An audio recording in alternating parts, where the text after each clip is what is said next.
ಸಂಕ್ಷಿಪ್ತ ಕನ್ನಡ ವಾಲ್ಮೀಕಿ ರಾಮಾಯಣ. ಅಯೋಧ್ಯಾಕಾಂಡ. ಮಗನ ನಿರ್ಧಾರ ಅಚಲವೆಂಬುದನ್ನು ಕೌಸಲ್ಯೆ ಕಂಡುಕೊಂಡಳು. ಅವನ ಮನಃಶಾಂತಿ ಮುಖದಲ್ಲಿ ಮನೆ ಮಾಡಿತ್ತು. ಎಷ್ಟೋ ಹೊತ್ತಿನ ನಂತರ ರಾಮ, ನೀನೆನ್ನುವ ಧರ್ಮವೇ ತಂದೆಯಷ್ಟೇ ತಾಯಿಯೂ ಪವಿತ್ರ ಎನ್ನುತ್ತದೆ ಅಲ್ಲವೇ? ಇಬ್ಬರೂ ನಿನಗೆ ಗುರುಗಳೇ. ನಾನು ನಿನಗೆ ಹೇಳುತ್ತಿದ್ದೇನೆ, ನೀನು ಕಾಡಿಗೆ ಹೋಗಬೇಡ. ಇಲ್ಲೇ ಇದ್ದು ನನ್ನ ಸೇವೆ ಮಾಡು. ನೀನಿಲ್ಲದೆ ನನ್ನ ಬದುಕಿಗೆ ಅರ್ಥವಿಲ್ಲ. ನೀನು ಸ್ವಲ್ಪವೇ ಹೊತ್ತು ಬಳಿಯಲ್ಲಿದ್ದರೂ ನನಗೆಷ್ಟೋ ಸುಖ. ನಿನ್ನನ್ನು ಬಿಟ್ಟು ನಾನಿರಲಾರೆ ರಾಮ ಎಂದಳು. ಅವಳ ಕಣ್ಣೀರಾಗಲಿ ಲಕ್ಷ್ಮಣನ ಕೋಪವಾಗಲಿ ರಾಮನ ನಿರ್ಧಾರವನ್ನು ಕದಲಿಸಲಿಲ್ಲ. ರಾಮನ ಜಾಗದಲ್ಲಿ ಇನ್ನು ಯಾರು ಇದ್ದಿದ್ದರೂ ಕೌಸಲ್ಯೆಯ ಮಾತುಗಳು ಅವನನ್ನು ಕರಗಿಸಿಬಿಡುತ್ತಿದ್ದವು. ಧರ್ಮದ ಮೇಲೆ ಮನಸ್ಸಿಟ್ಟ ರಾಮ ತಾಯಿಯ ಮಾತಿಗೆ ವಿಚಲಿತನಾಗಲಿಲ್ಲ. ಮತ್ತೆ ಲಕ್ಷ್ಮಣನಿಗೆಂದನು, ನಾವಿಬ್ಬರೂ ಒಂದೇ ಸತ್ಯದ ಬೇರೆ ಬೇರೆ ಮುಖಗಳಲ್ಲವೇ? ಧರ್ಮದ ಮೇಲೆ ನನಗಿರುವ ಶ್ರದ್ಧೆಯನ್ನು ನೀನೇಕೆ ಅರ್ಥ ಮಾಡಿಕೊಳ್ಳುವುದಿಲ್ಲ? ಪೂರ್ವಿಕರು ಮನುಷ್ಯನಾದವನು ನಡೆದುಕೊಳ್ಳಬೇಕಾದ ರೀತಿ ಇದು ಎಂದು ಮೇಲ್ಪಂಕ್ತಿ ಹಾಕಿಕೊಟ್ಟಿರುವರು. ಅದರಲ್ಲಿ ನಂಬಿಕೆ ಇಡು. ಮಾನವನಾದವನು ಧರ್ಮಕ್ಕೆ ಬಲವಾಗಿ ಅಂಟಿಕೊಳ್ಳಬೇಕು.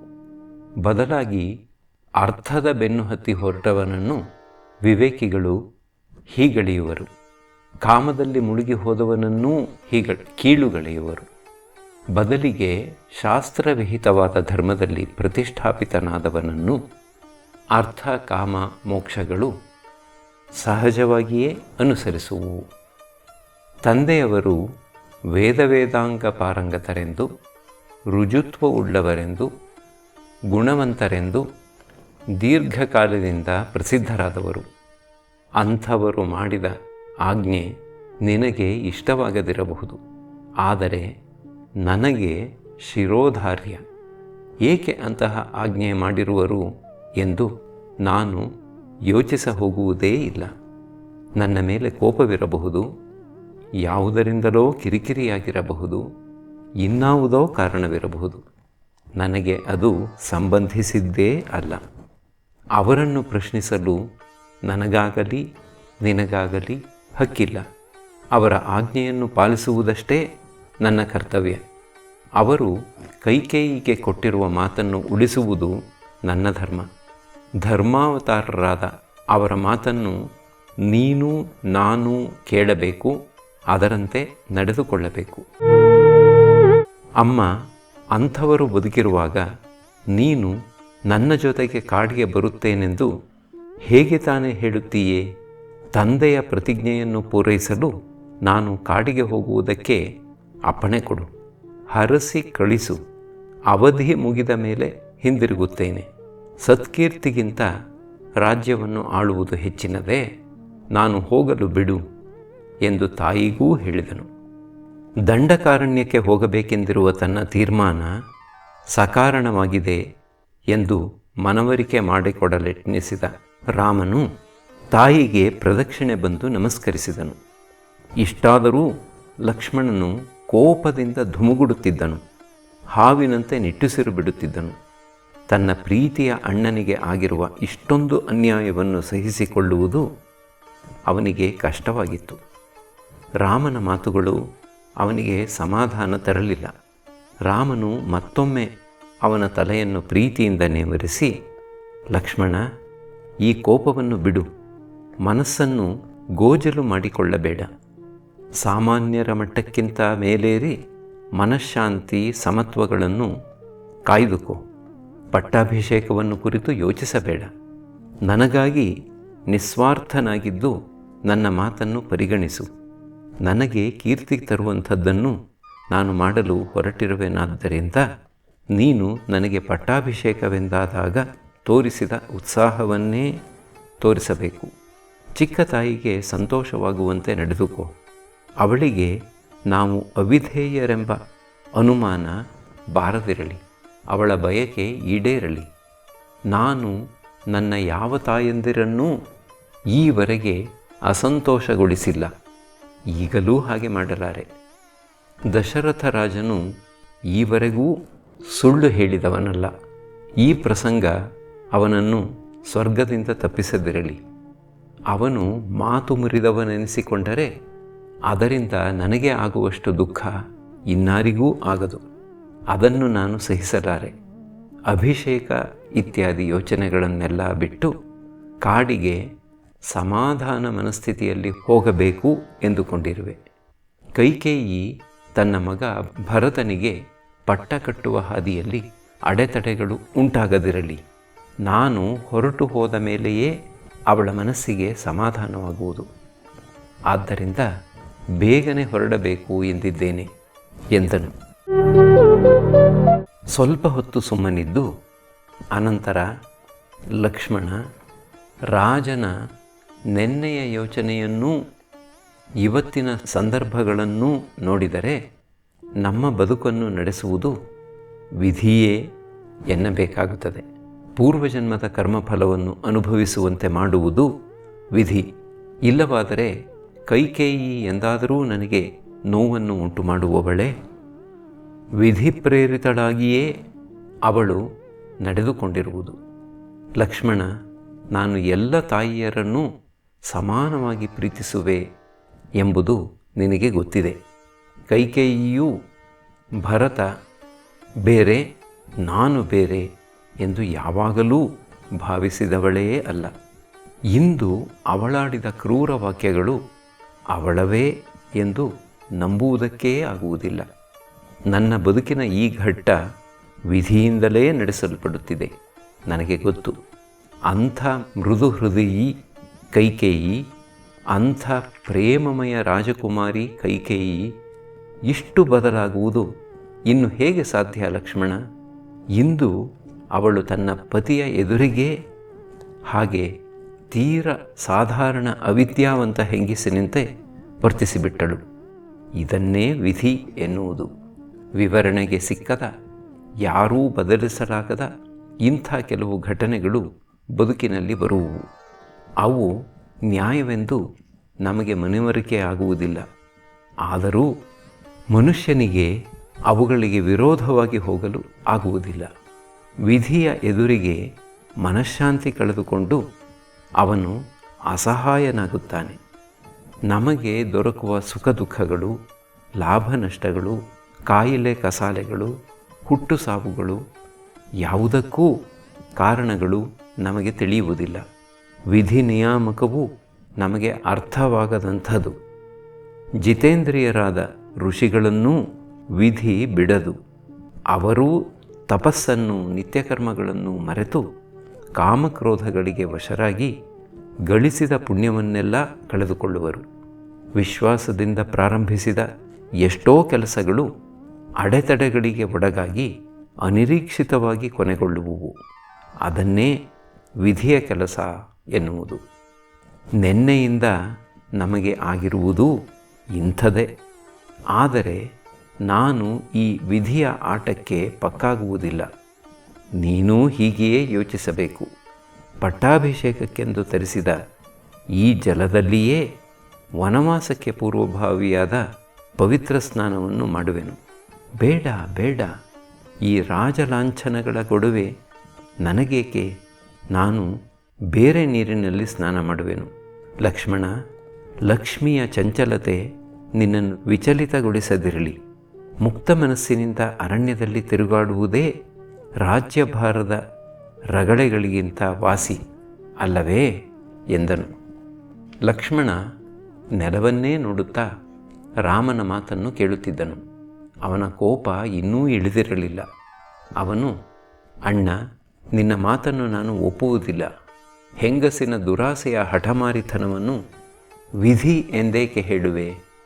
ತನ್ನ ದುರಾಶೆಯಿಂದಾಗಿಯೇ ಅವಳು ರಾಜನನ್ನೂ ಉಪಾಯವಾಗಿ ಇಕ್ಕಟ್ಟಿನಲ್ಲಿ ಸಿಕ್ಕಿಸಿಬಿಟ್ಟಳು. ನಿನಗೆ ಇದರಲ್ಲಿ ಅನ್ಯಾಯವೇನೂ ಕಾಣುವುದಿಲ್ಲ ಅಲ್ಲವೇ? ನೀನು ಇದನ್ನು ವಿಧಿ ಎನ್ನುತ್ತೀಯೇ. ಹೊರಗೆ ಒಳ್ಳೆಯವರಾಗಿ ಕಾಣುತ್ತಾ ಒಳಗಡೆ ಪಾಪಿಗಳಾಗಿರುವವರು ಎಷ್ಟೋ ಜನರಿದ್ದಾರೆ. ಅವರು ತಮ್ಮ ಜಾಣತನದ ಮೋಸಗಾರಿಕೆಯಿಂದ ನಿನ್ನ ಈ ಪರಿಸ್ಥಿತಿಗೆ ಕಾರಣರಾಗಿದ್ದಾರೆ. ಆದರೆ ನನಗೆ ಗೊತ್ತು, ನೀನು ಇದನ್ನು ಉಪೇಕ್ಷೆ ಮಾಡುತ್ತಿರುವೆ. ಇಲ್ಲವಾದರೆ ಇಷ್ಟು ವರ್ಷವೂ ಅವಳು ಆ 2 ವರಗಳನ್ನು ಕೇಳದೆ ಸುಮ್ಮನಿದ್ದುದಾದರೂ ಏಕೆ?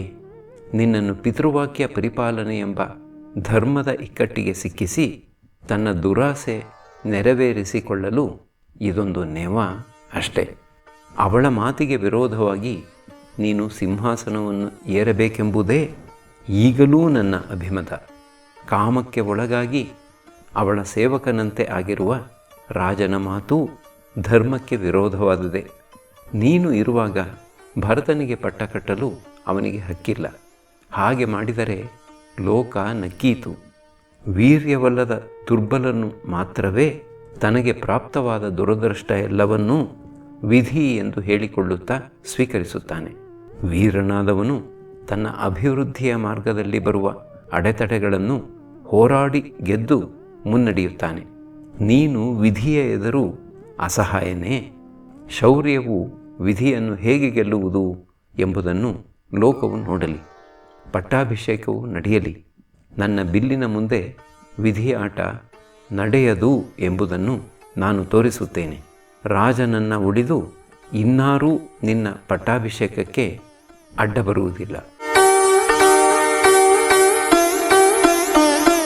ನಿನ್ನ ವಿರುದ್ಧ ಪಿತೂರಿ ನಡೆಸಿದ ಕೈಕೇಯಿಯನ್ನೂ ದಶರಥ ರಾಜನನ್ನೂ ದಂಡಕಾರಣ್ಯಕ್ಕೆ ಕಳುಹಿಸಬೇಕು. ನಿನ್ನನ್ನಲ್ಲ. ನಾನು ಬೆಂಗಾವಲಾಗಿ ನಿಂತು ನಿನ್ನ ಪಟ್ಟಾಭಿಷೇಕವನ್ನು ನಡೆಸುತ್ತೇನೆ. ಈ ಬಿಲ್ಲು ಕೇವಲ ಗಂಧವನ್ನು ಪೂಸಿ ಅಲಂಕಾರ ಮಾಡಿ ಇಡುವುದಕ್ಕಲ್ಲ. ಈ ನನ್ನ ಖಡ್ಗ ಕೇವಲ ಆಭರಣವಲ್ಲ. ಈ ಬಾಣುಗಳು ಊರುಗೋಲುಗಳಲ್ಲ. ಇವು ಇರುವುದು ಶತ್ರುನಾಶಕ್ಕೆ ಎಂದು. ಅದಕ್ಕಾಗಿಯೇ ನಾನು ಅವುಗಳನ್ನು ಬಳಸಬೇಕು ಎಂದಿರುವೆನು. ಕಾದು ನೋಡು, ನಾನು ಹೇಗೆ ನಿನ್ನನ್ನು ಕೋಸಲ ದೇಶದ ಯುವರಾಜನನ್ನಾಗಿ ಮಾಡುತ್ತೇನೆ ಎನ್ನುವುದನ್ನು ಎಂದನು. ದುಃಖಿತನಾದ ರಾಮ ಅವನತ ಮುಖನಾಗಿ ನಿಂತಿದ್ದನು. ಬೆಳಗಿನಿಂದ ಏನೇನು ಘಟನೆಗಳು ನಡೆದು ಹೋದವು. ಎಲ್ಲಕ್ಕಿಂತ ಈ ಕೋಸಲ ಸಿಂಹಾಸನವು ತನಗೆ ಈಗ ಕೊಟ್ಟರೂ ಬೇಡ ಎನಿಸಿದೆ ಎಂದು ಲಕ್ಷ್ಮಣನಿಗೆ ಅರ್ಥ ಮಾಡಿಸುವುದು ಕಷ್ಟವಾಗಿದೆ. ಅವನು ಮತ್ತೊಮ್ಮೆ ಲಕ್ಷ್ಮಣನ ಕಣ್ಣೀರುರಿಸಿ ಮೃದು ವಚನಗಳಿಂದ ಸಮಾಧಾನ ಮಾಡತೊಡಗಿದನು. ಕೊನೆಯ ಬಾರಿಗೆ ಹೇಳುತ್ತೇನೆ ಕೇಳು ಲಕ್ಷ್ಮಣ. ನನಗೆ ಅನಿಸುವ ಮಟ್ಟಿಗೆ ತಂದೆಯ ಮಾತನ್ನು ನಡೆಸುವುದೇ ಧರ್ಮ. ಅದನ್ನೇ ಮಾಡಲು ನಾನು ನಿರ್ಧರಿಸಿದ್ದೇನೆ. ಇದು ನನ್ನ ದೃಢ ತೀರ್ಮಾನ. ಇದನ್ನು ನಾನು ಬದಲಿಸುವುದಿಲ್ಲ. ಆದ್ದರಿಂದ ಸುಮ್ಮನೆ ಕೋಪಕ್ಕೆ ಒಳಗಾಗಬೇಡ. ಅದರಿಂದ ಏನೂ ಪ್ರಯೋಜನವಿಲ್ಲ. ಅಪ್ಪನ ವಿರುದ್ಧ ಮಾತನಾಡುವುದಕ್ಕಾಗಲಿ, ನನ್ನ ಪರವಾಗಿ ನೀನು ಹೋರಾಡಿ ಪಟ್ಟಾಭಿಷೇಕ ಮಾಡಿಸುವುದಕ್ಕಾಗಲಿ ನಾನು ನಿನಗೆ ಅವಕಾಶ ಕೊಡಲಾರೆ. ದಯವಿಟ್ಟು ಸತ್ಯವನ್ನು ಸ್ವೀಕರಿಸು. ನಾನು ಹೋಗಬೇಕು, ಹೋಗುತ್ತೇನೆ. ಕೌಸಲ್ಯಗೆ ರಾಮನ ನಿರ್ಧಾರ ಬದಲಾಗುವುದಿಲ್ಲ ಎಂದು ಮನದಟ್ಟಾಗಿ ಹೋಯಿತು. ಆಗ ಅಳುತ್ತಲುತ್ತಲೇ ಅವಳು ಮತ್ತೊಮ್ಮೆ, ಮಗು, ನಿನ್ನ ಅಗಲಿಕೆಯ ಕಲ್ಪನೆ ನನ್ನನ್ನು ಕಾಳ್ಗಿಚ್ಚಿನಂತೆ ಸುಡುತ್ತಿದೆ. ನೀನು ಹೋದಲ್ಲಿಗೆ ನಾನು ಬರುವೆ. ನನ್ನನ್ನೂ ಕರೆದುಕೊಂಡು ಹೋಗು ಎಂದಳು. ಅದಕ್ಕೆ ರಾಮನು, ಅಮ್ಮ, ಕೈಕೇಯಿಯಿಂದ ಮೋಸ ಹೋಗಿರುವ ಅಪ್ಪನಿಗೆ ನನ್ನ ಅಗಲಿಕೆಯನ್ನು ತಡೆದುಕೊಳ್ಳುವುದು ಕಷ್ಟವಾಗುತ್ತದೆ. ನೀನೂ ಅವನನ್ನು ಬಿಟ್ಟು ನನ್ನೊಡನೆ ಬಂದು ಬಿಟ್ಟರೆ ಅವನು ಬದುಕಿರುವನೇ? 14 ವರ್ಷಗಳು ಆಡುತ್ತಾಡುತ್ತಾ ಕಳೆದು ಹೋಗುತ್ತವೆ. ಅಲ್ಲಿಯವರೆಗೆ ಅಪ್ಪನನ್ನು ನೋಡಿಕೊಳ್ಳಬೇಕಾದ್ದು ನಿನ್ನ ಕರ್ತವ್ಯವಲ್ಲವೇ ಎಂದನು. ಕೌಸಲ್ಯೆಯು, ವಿಧಿಯೇ ನನ್ನ ವಿರುದ್ಧ ನಿಂತಿರುವಾಗ ನಿನ್ನ ತೀರ್ಮಾನವನ್ನು ನಾನು ಹೇಗೆ ತಾನೇ ಬದಲಿಸಬಲ್ಲೆ? ಹೋಗಿ ಬಾ ಮಗುವೆ, ನಿನಗೆ ಒಳ್ಳೆಯದಾಗಲಿ. ನಿನ್ನ ತಂದೆಯ ಸಾಲವನ್ನು ತೀರಿಸು. ನೀನು ನಂಬಿದ ಧರ್ಮವು ನಿನ್ನನ್ನು ರಕ್ಷಿಸಲಿ. ನೀನು ಪೂಜಿಸುವ ದೇವರುಗಳು ಕಾಡಿನಲ್ಲಿ ನಿನ್ನ ಬೆಂಗಾವಲಾಗಿರಲಿ. ವಿಶ್ವಾಮಿತ್ರರು ಕೊಟ್ಟಿರುವ ಅಸ್ತ್ರಗಳು ನಿನ್ನ ನೆರವಿಗೆ ಬರಲಿ. ಅಷ್ಟದಿಕ್ಪಾಲಕರುಗಳು ನಿನ್ನನ್ನು ಎಡೆಬಿಡದೆ ರಕ್ಷಿಸಲಿ. ನಿನ್ನ ಹಾದಿ ಸುಗಮವಾಗಲಿ. ನಿನ್ನ ಶೌರ್ಯ ಯಶಸ್ವಿಯಾಗಲಿ. ಹೋಗಿ ಬಾ ನನ್ನ ಮಗುವೆ ಎಂದಳು. ಯಜ್ಞಕುಂಡದಲ್ಲಿ ಅಗ್ನಿಗೆ ಹವಿಸ್ಸನ್ನು ಅರ್ಪಿಸಿ ದೇವತೆಗಳನ್ನು ಆಹ್ವಾನಿಸಿದಳು. ಮಗನ ಯೋಗಕ್ಷೇಮಕ್ಕಾಗಿ ಪ್ರಾರ್ಥಿಸಿದಳು. ರಾಮನ ಹಣೆಗೆ ತಿಲಕವನ್ನಿಟ್ಟಳು. ಪ್ರೀತಿಯಿಂದ ಆಲಂಗಿಸಿಕೊಂಡಳು. ನಿನ್ನ ಆರೋಗ್ಯ ತಪ್ಪದಿರಲಿ. ನೀನು ಹಿಂದಿರುಗಿ ಬಂದು ಇಕ್ಷ್ವಾಕು ಸಿಂಹಾಸನವನ್ನು ಏರುವ ದಿನವನ್ನೇ ಎದುರು ನೋಡುತ್ತಾ ಇರುತ್ತೇನೆ ಎಂದು ಅಳುತ್ತಲೇ ಸ್ವಸ್ತಿ ವಾಚನವನ್ನು ಮಾಡಿದಳು. ರಾಮನು ಅವಳಿಗೆ ನಮಸ್ಕರಿಸಿ ಅಲ್ಲಿಂದ ಹೊರಟನು. ಅಲ್ಲಿಂದ ರಾಮನು ತನ್ನ ಅರಮನೆಗೆ ಬಂದನು. ನಡೆದ ಸಂಗತಿ ಯಾವುದೂ ಗೊತ್ತಿರದ ಸೀತೆಯು ಪತಿಯ ಪಟ್ಟಾಭಿಷೇಕವನ್ನೇ ಯೋಚಿಸುತ್ತಿದ್ದಳು. ರಾಮನ ಮುಖದಲ್ಲಿ ಎಂದಿನ ಮುಗುಳ್ನಗು ಇಲ್ಲದುದನ್ನು ಗಮನಿಸಿದಳು. ಹಣೆಯೆಲ್ಲ ಬೆವರಿತ್ತು. ಚಿಂತೆಯಿಂದ ಬಳಲಿದವನಂತೆ ಕಂಡನು. ಏನಾಯಿತು ನನ್ನ ದೊರೆ, ಏಕೆ ಹೀಗಿರುವಿರಿ? ಪಟ್ಟಾಭಿಷೇಕದ ದಿನ ಇದೇನು ಚಿಂತೆ? ನಿಮ್ಮ ಮುಖ ಹೀಗೆ ಸಪ್ಪಗಾಗಿರುವುದನ್ನು ನೋಡುತ್ತಿರುವುದು ಇದೇ ಮೊದಲು. ನನಗೆ ಭಯವಾಗುತ್ತಿದೆ. ಏನಾಯಿತು ಮೊದಲು ಹೇಳಿ ಎಂದಳು. ಸ್ವಲ್ಪ ಹೊತ್ತು ಮೌನವಾಗಿದ್ದ ರಾಮನು ಇದ್ದಕ್ಕಿದ್ದಂತೆ, ಸೀತೆ, ತಂದೆಯಾದ ದಶರಥನು ಇಂದು ಕಾಡಿಗೆ ಹೋಗಬೇಕೆಂದು ನನಗೆ ಆಜ್ಞೆ ಮಾಡಿರುವನು. ಸತ್ಯವೇ ಮೂರ್ತೀಭವಿಸದಂತಿರುವ ಆತನು ಹಿಂದೆ ಯುದ್ಧವೊಂದರಲ್ಲಿ ತನ್ನ ಜೀವ ಉಳಿಸಿದ್ದ ಕೈಕೇಯಿಗೆ 2 ವರಗಳನ್ನು ಕೊಟ್ಟಿದ್ದನಂತೆ. ಕೈಕೇಯಿ ಈಗ ಆ ವರಗಳನ್ನು ಕೇಳಿರುವಳು. ಇಂದಿನಿಂದ 14 ವರ್ಷಗಳು ನಾನು ವನವಾಸ ಮಾಡಬೇಕು ಹಾಗೂ ಭರತನಿಗೆ ಪಟ್ಟಾಭಿಷೇಕವಾಗಬೇಕು. ಇವೇ ಆ ವರಗಳು. ಅದರಂತೆ ನಾನು ದಂಡಕಾರಣ್ಯಕ್ಕೆ ಹೊರಡುವ ಮುನ್ನ ನಿನಗೆ ಹೇಳಿ ಹೋಗೋಣ ಎಂದು ಬಂದೆ. ಸೀತೆ, ನಿನಗೆ 1-2 ಬುದ್ಧಿಮಾತು ಹೇಳುತ್ತೇನೆ. ಭರತನ ಮುಂದೆ ನನ್ನನ್ನು ಎಂದೂ ಹೊಗಳದಿರು. ಅವನ ಮನಸ್ಸನ್ನು ಅರಿತುಕೊಂಡು ಅನುಸರಿಸಿಕೊಂಡು ನಾನು ಹಿಂದಿರುಗಿ ಬರುವವರೆಗೂ ಧೈರ್ಯವಾಗಿ ಇರಬೇಕು. ವ್ರತೋಪವಾಸಗಳಲ್ಲಿ ಪ್ರಾರ್ಥನೆಯಲ್ಲಿ ಕಾಲ ಕಳೆಯುತ್ತಾ ಅತ್ತೆ ಮಾವಂದಿರನ್ನು ಸೇವಿಸುತ್ತಿರು. ನನ್ನ ಪ್ರಾಣಪ್ರಿಯರಾದ ಭರತ ಶತ್ರುಘ್ನರನ್ನು ಸಹೋದರರಂತೆ ಪ್ರೀತಿಯಿಂದ ಕಾಣು. ಅದರಲ್ಲೂ ರಾಜನಾದ ಭರತನಲ್ಲಿ ಜಾಗ್ರತೆಯಿಂದ ನಡೆದುಕೋ. ನಾನು ಬೇಗನೆ ಹಿಂದಿರುಗಿ ಬಂದು ಬಿಡುತ್ತೇನೆ ಎಂದನು. ಸೀತೆ ಸುಮ್ಮನೆ ಕೇಳುತ್ತಿದ್ದಳು. ರಾಮನ ಮಾತು ಮುಗಿದ ಮೇಲೆ ತಲೆ ಎತ್ತಿ ಅವನ ಮುಖವನ್ನು ನೋಡಿದಳು. ಅಲ್ಲಿದ್ದುದು ಅವರಿಬ್ಬರೇ. ಅವಳು ಮನಬಿಚ್ಚಿ ಮಾತನಾಡಬಹುದಾಗಿದ್ದಿತು. ಅವಳ ಕಣ್ಣುಗಳಲ್ಲಿದ್ದ ಮೃದು ಭಾವ ಇದ್ದಕ್ಕಿದ್ದಂತೆ ಮಾಯವಾಗಿ ಅಲ್ಲಿ ಕೋಲ್ಮಿಂಚು ಪ್ರತ್ಯಕ್ಷವಾಯಿತು. ರಾಮ, ಏನು ಹೇಳುತ್ತಿರುವಿರಿ? ನಮ್ಮ ಪಾಲಿಗೆ ಬಂದಿರುವುದನ್ನು ಹಗುರಗೊಳಿಸಲು ಯತ್ನಿಸುತ್ತಿರುವಿರಾ? ನನಗೆ ಅರಿವಾಗದಂತೆ ನಿಮ್ಮ ಆಣತಿಯನ್ನು ನನ್ನ ಮೇಲೆ ಹೊರಿಸುತ್ತಿರುವಿರಾ? ನಾನೇನೋ ತಪ್ಪು ಮಾಡಿರುವೆನು ಎಂಬಂತೆ ಮಾತನಾಡುತ್ತಿರುವಿರಲ್ಲ. ಹೇಳಿ, ನೀವು ಇಂತಹ ಶಿಕ್ಷೆ ವಿಧಿಸುವುದಕ್ಕೆ ನಾನು ಮಾಡಿದ ಅಪರಾಧವೇನು? ನನಗೂ ನನ್ನ ಹಿರಿಯರು ಧರ್ಮ ಏನು ಎಂಬುದನ್ನು ಕಲಿಸಿಕೊಟ್ಟಿದ್ದಾರೆ. ಯಾರೇ ಆಗಲಿ ಪೂರ್ವಜನ್ಮದ ಕರ್ಮಫಲವನ್ನು ತಪ್ಪಿಸಿಕೊಳ್ಳುವಂತಿಲ್ಲ ಎಂಬುದು ನನಗೂ ಗೊತ್ತು. ಆದರೆ ಪತ್ನಿಯಾದವಳಿಗೆ ಪತಿಯ ಅದೃಷ್ಟ ದುರದೃಷ್ಟಗಳಲ್ಲಿ ಪಾಲು ಇದೆ. ನೀವು ವನವಾಸಕ್ಕೆ ಹೋಗಬೇಕು ಎಂದಾದಾಗ ನಾನೂ ನಿಮ್ಮ ಜೊತೆ ಹೋಗಬೇಕು ಎಂದೇ ಅರ್ಥ. ನೀವು ಧರ್ಮವನ್ನು ತಿಳಿದವರು. ನಿಮಗೆ ನಾನು ಹೇಳಬೇಕಾಗಿಲ್ಲ. ಹೆಣ್ಣಿಗೆ ಈ ಜನ್ಮದಲ್ಲಿ ಮಾತ್ರವಲ್ಲ, ಬರುವ ಜನ್ಮಗಳಲ್ಲೂ ಸಹ ತಂದೆ ತಾಯಿಗಳಾಗಲಿ, ಮಕ್ಕಳಾಗಲಿ, ಪ್ರಿಯಜನರಾಗಲಿ, ಕೊನೆಗೆ ತನ್ನ ಆತ್ಮವೇ ಆಗಲಿ ಆಶ್ರಯವಲ್ಲ. ಸ್ತ್ರೀಗೆ ತನ್ನ ಪತಿಯೇ ಎಲ್ಲ ಕಾಲಕ್ಕೂ ಆಸರೆ. ಇದು ನಿಮಗೆ ತಿಳಿಯದೆ ಏಕೆ ಏನೂ ಅರಿಯದವರಂತೆ ಮಾತನಾಡುತ್ತಿರುವಿರಿ? ನೀವು ಹೋಗಲಿರುವ ಘೋರವಾದ ಅರಣ್ಯದಲ್ಲಿ ನಿಮಗಿಂತಲೂ ಮುಂದೆ ನಡೆಯುತ್ತಾ ನಿಮ್ಮ ಹಾದಿಯಲ್ಲಿ ಇರಬಹುದಾದ ಮುಳ್ಳುಗಳನ್ನು ನಿವಾರಿಸಿ ನಿಮ್ಮ ಪಾದಗಳಿಗೆ ನೋವಾಗದಂತೆ ನೋಡಿಕೊಳ್ಳುತ್ತೇನೆ. ನಿಮ್ಮ ಮಾತಿಗೆ ಪ್ರತಿ ಹೇಳಿದೆನೆಂದು ಸಿಟ್ಟಾಗಬೇಡಿ. ನಾನೂ ನಿಮ್ಮೊಡನೆ ಬರುತ್ತೇನೆ. ನಿಮ್ಮ ಹಾದಿಗೆ ಕಂಟಕವಾಗುವುದಿಲ್ಲ. ಹೆಂಗಸಾದವಳಿಗೆ ಅರಮನೆಯ ಸುಖವಾಗಲಿ, ದೇವತೆಗಳೊಡನೆ ಸ್ವರ್ಗದಲ್ಲಿ ವಿಹರಿಸುವುದಾಗಲಿ, ಅಣಿಮಾದಿ ಅಷ್ಟಸಿದ್ಧಿಗಳನ್ನು ಯೋಗದಿಂದ ಪಡೆಯುವುದಾಗಲಿ, ತನ್ನ ಪತಿಯೊಡನೆ ಇರುವುದಕ್ಕೆ ಸಮನಲ್ಲ. ಹೆಣ್ಣು ಹೇಗೆ ನಡೆದುಕೊಳ್ಳಬೇಕೆಂದು ನನಗೆ ನನ್ನ ತಂದೆ ತಾಯಿಗಳು ಹೇಳಿಕೊಟ್ಟಿದ್ದಾರೆ. ನಾನು ಅರಣ್ಯದಲ್ಲಿ ನಿಮ್ಮ ಸೇವೆ ಮಾಡಿಕೊಂಡಿರುವುದಕ್ಕೆ ಇಷ್ಟಪಡುತ್ತೇನೆ. ನಿಮ್ಮೊಡನೆ ಮಾತ್ರವೇ ನಾನು ಸುಖವಾಗಿರುವುದು. ವನಸುಮಗಳ ಪರಿಮಳಗಳ ನಡುವೆ, ಸಿಂಹ ವ್ಯಾಘ್ರಾದಿ ಹಿಂಸ್ರ ಪಶುಗಳ ನಡುವೆ ಪುರುಷೋತ್ತಮನಾದ ನಿಮ್ಮ ರಕ್ಷಣೆ ಇರಲು ನನಗೆ ಏನೂ ಕಷ್ಟವಾಗುವುದಿಲ್ಲ. ಇದರಲ್ಲಿ ನನ್ನ ತೀರ್ಮಾನವೇ ಕೊನೆಯದು.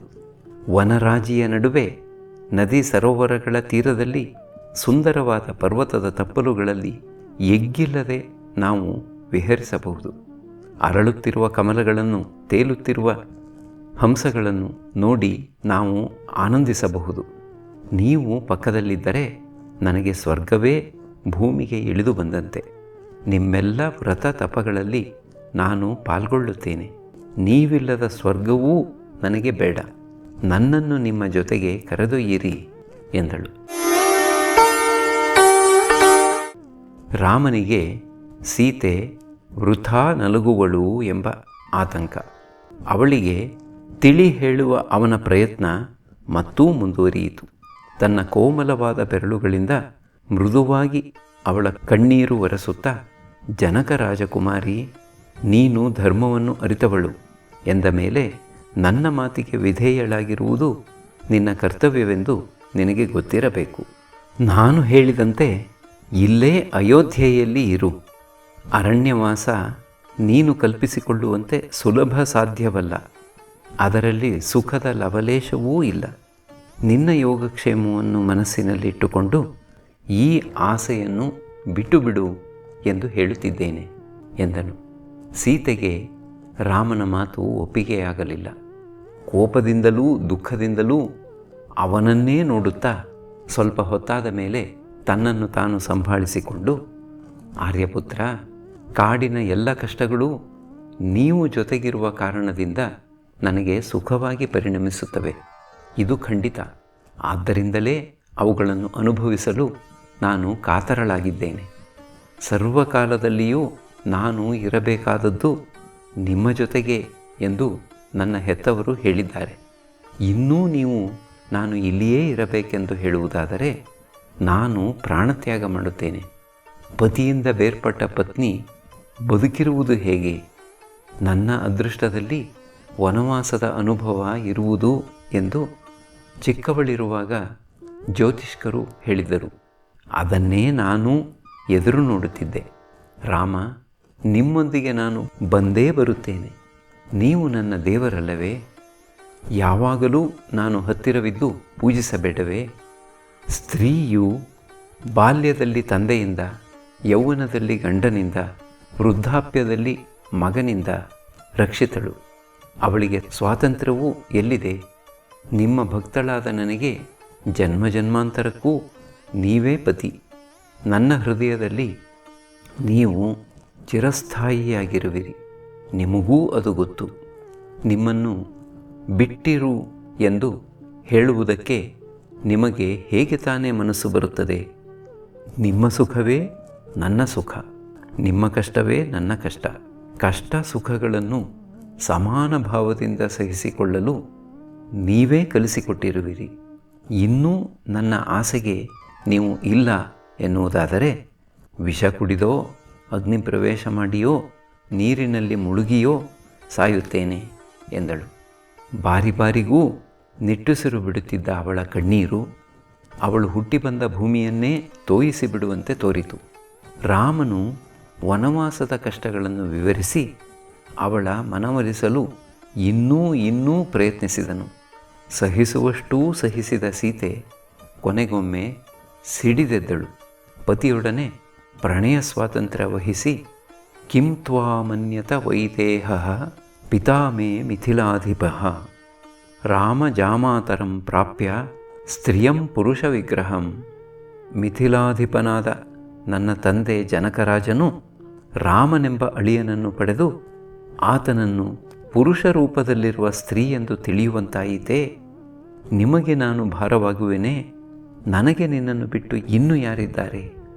ಸಾವಿತ್ರಿ ಸಾವಿನ ದವಡೆಯವರೆಗೂ ಹೋಗಿ ಸತ್ಯವಾನನನ್ನು ಬದುಕಿಸಿಕೊಂಡು ಬಂದಳು.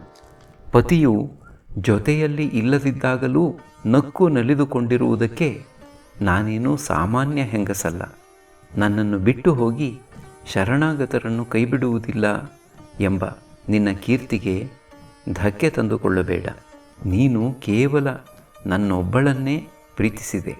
ನಾನು ಕೇವಲ ನಿನ್ನನ್ನು ಮಾತ್ರ ಮನಸ್ಸಿನಲ್ಲಿ ಇಟ್ಟುಕೊಂಡಿರುವೆ. ನನ್ನ ಹೃದಯದ ನೋವನ್ನು ಅರ್ಥ ಮಾಡಿಕೋ ರಾಮ, ದಯವಿಟ್ಟು ನನ್ನನ್ನು ಬಿಟ್ಟು ಹೋಗಬೇಡ ಎಂದು ವಿಧವಾಗಿ ಶೋಕಿಸಿ ಹೊಲುಬಿದಳು. ಆಗ ರಾಮನು ಸೀತೆಯನ್ನು ಆಲಂಗಿಸಿಕೊಂಡು ಕಣ್ಣೀರು ಒರೆಸಿ, ಸೀತೆ, ನಿನ್ನ ಮನಸ್ಸನ್ನು ತಿಳಿಯುವುದಕ್ಕೆ ಹಾಗೆಂದೆ. 3 ಲೋಕಗಳನ್ನೂ ರಕ್ಷಿಸುವ ನಾನು ನಿನ್ನನ್ನು ರಕ್ಷಿಸಲಾರೆನೆ. ನೀನು ಇಲ್ಲದ ಸ್ವರ್ಗವೂ ನನಗೆ ಬೇಡ. ನೀನು ಹುಟ್ಟಿರುವುದೇ ನನ್ನ ಅನುವರ್ತಿಯಾಗಿರುವುದಕ್ಕೆ. ನನ್ನ ಅವಿಭಾಜ್ಯ ಅಂಗ ನೀನು. ನಿನ್ನನ್ನು ನಾನು ಬಿಟ್ಟು ಹೋಗುವುದಿಲ್ಲ. ನಿನ್ನನ್ನು ನನ್ನ ಕೈಯಲ್ಲಿಟ್ಟು ನಿನ್ನ ತಂದೆ ಇಯಂ ಸೀತಾ ಸಹಧರ್ಮಚರಿ ತವ ಎಂದಿದ್ದರಲ್ಲವೇ. ನಾನು ಇಂದು ಧರ್ಮವೆಂದು ತಿಳಿದು ನಡೆಯುತ್ತಿರುವ ದಾರಿಯಲ್ಲಿ ನೀನೂ ನಡೆ ಸೀತೆ. ನೀನು ಹುಟ್ಟಿದ ಮನೆಗೂ ಸೇರಿದ ಮನೆಗೂ ಒಡವೆಯಲ್ಲದ ಒಡವೆ. ಸ್ತ್ರೀ ಸಮಸ್ತರಲ್ಲಿ ನೀನು ರತ್ನಪ್ರಾಯಳು. ಇನ್ನು ಪ್ರಯಾಣಕ್ಕೆ ಸಿದ್ಧಳಾಗು. ಸಿರಿ ಸಂಪತ್ತನ್ನೆಲ್ಲ ದಾನ ಮಾಡು. ಬಡವರನ್ನು ತೃಪ್ತಿಪಡಿಸು. ನಿನ್ನದಾಗಿರುವುದನ್ನೆಲ್ಲ ಅರಮನೆಯ ದಾಸಿಯರಿಗೂ ಇತರರಿಗೂ ಕೊಟ್ಟು ಬಿಡು ಎಂದನು.